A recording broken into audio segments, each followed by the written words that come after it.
آج کی حدیث نبی کریم صلی اللہ علیہ وسلم نے فرمایا، بندہ اپنے رب سے سب سے زیادہ قریب سجدے کی حالت میں ہوتا ہے، اس لیے خوب دعا کیا کرو۔ اس حدیث کا بہت ہی خوبصورت مطلب ہے۔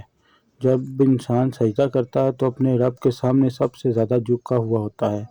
اس وقت نہ غرور رہتا ہے نہ تکبر، بس ایک بندہ ہوتا ہے اور اللہ۔ سجدہ دراصل عاجزی اور محبت کی سب سے بڑی علامت ہے۔ جب ہم اپنا ماتھا زمین پر رکھتے ہیں تو ہم یہ مانتے ہیں کہ یا اللہ، ہم کچھ بھی نہیں، سب کچھ آپ ہی ہیں۔ اسی لیے اللہ اس وقت بندے کے بہت قریب ہوتا ہے۔ اس حدیث سے ہمیں خاص طور پر یہ سکھایا گیا ہے کہ سجدے میں زیادہ سے زیادہ دعا مانگو، کیونکہ یہ وقت دعا قبول ہونے کا ہوتا ہے۔ جو بھی دل میں ہو اپنے رب سے مانگو، چاہے دنیا کی بات ہو یا آخرت کی۔